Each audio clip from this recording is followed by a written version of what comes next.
اعوذ باللہ من الشیطان الرجیم بسم اللہ الرحمن الرحیم۔ حضرت ابو ہریرہ رضی اللہ تعالی عنہ سے روایت ہے کہ رسول اللہ صلی اللہ علیہ وسلم نے ارشاد فرمایا کہ سفید بال نہ اکھیڑو، کیونکہ یہ قیامت کے دن نور ہوگا۔ جس شخص کے بال اسلام میں سفید ہو گئے اس کے لیے اس کے عوض ایک نیکی لکھی جائے گی، ایک گناہ مٹایا جائے گا اور ایک درجہ بلند ہوگا۔ حضرت یحییٰ بن سعید سے روایت ہے کہ انہوں نے شہید بن مسیب کو یہ فرماتے ہوئے سنا، حضرت ابراہیم علیہ السلام رحمان اللہ کے دوست تھے، سب سے پہلے انسان تھے جنہوں نے اپنی مونچھیں کتری، اور وہ سب سے پہلے انسان ہیں جنہوں نے بڑھاپا یعنی سفید بال دیکھے۔ انہوں نے جب اپنے بال میں سفیدی دیکھی تو عرض کیا، اے میرے پروردگار یہ کیا ہے؟ پروردگار کا جواب آیا، اے ابراہیم علیہ السلام یہ وقار ہے، یعنی اس بڑھاپے کی علامت ہے جو علم و دانش کا باعث اور عزت و وقار کا ذریعہ ہے، اور اس کی وجہ سے لہو لہب کی مشغولیت اور گناہوں کا ارتکاب سے باز رہتا ہے۔ حضرت ابراہیم علیہ السلام نے عرض کیا، اے میرے پروردگار یہ تو تیری بڑی نعمت ہے، لہٰذا میرے وقار میں اضافہ فرما۔ رسول اللہ صلی اللہ علیہ وسلم نے ارشاد فرمایا، جو شخص حالت اسلام میں یعنی ایمان کی حالت میں بڑھاپے کو پہنچا تو یہ بڑھاپا قیامت کے دن اس کے لیے نور ہوگا۔ ایک شخص نے عرض کیا کہ چند لوگ ان سفید بالوں کو اکھیڑ دیتے ہیں، تو آپ صلی اللہ علیہ وسلم نے ارشاد فرمایا کہ جس کا دل چاہتا ہے تو اپنے نور کو اکھیڑ دے، سفید بال نہ اکھاڑو، کیونکہ وہ مسلم کا نور ہے۔ جو شخص اسلام میں بوڑھا ہوا، اللہ عز و جل اس کی وجہ سے اس کے لیے ایک نیکی لکھے گا اور خطا مٹا دے گا اور ایک درجہ بلند کر دے گا۔ حضرت ابو بکر رضی اللہ تعالی عنہ سے روایت ہے کہ ایک آدمی نے پوچھا، اے اللہ کے رسول صلی اللہ علیہ وسلم کون سا آدمی بہتر ہے؟ آپ صلی اللہ علیہ وسلم نے ارشاد فرمایا، وہ آدمی جس کی عمر طویل ہے اور اعمال اچھے ہیں۔ پھر اس آدمی نے پوچھا کہ کون سا بدتر ہے؟ تو آپ صلی اللہ علیہ وسلم نے فرمایا، جس کی عمر طویل ہے لیکن اس کے اعمال برے ہیں۔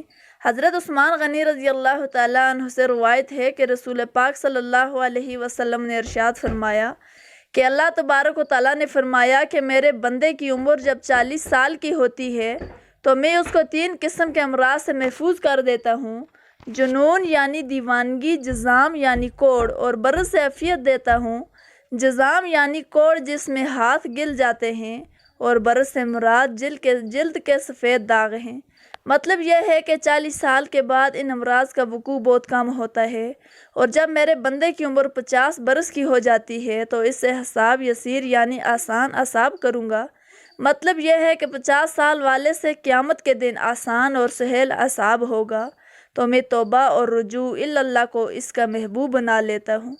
مطلب یہ ہے کہ 60 سال کی عمر کے بعد توبہ سے محبت ہو جاتی ہے اور اللہ تبارک و تعالیٰ کی طرف رجوع ہونے کی توفیق عطا ہوتی ہے۔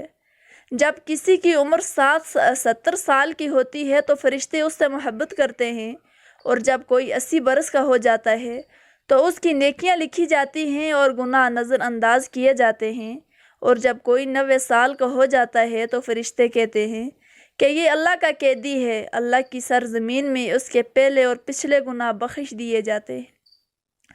کیونکہ مطلب یہ ہے کہ اللہ تبارک و تعالیٰ نے اس کی روح کو جسم کے قید خانے میں قید کر رکھا ہے، مدت پوری ہو چکی ہے، حکم کا انتظار ہے، اور جب کوئی بندہ ارذل عمر کو پہنچ جاتا ہے تو اللہ تبارک و تعالیٰ اس کے نامہ اعمال میں اس کی تندرستی اور صحت کے زمانے میں مثل مال خیر لکھتا رہتا ہے۔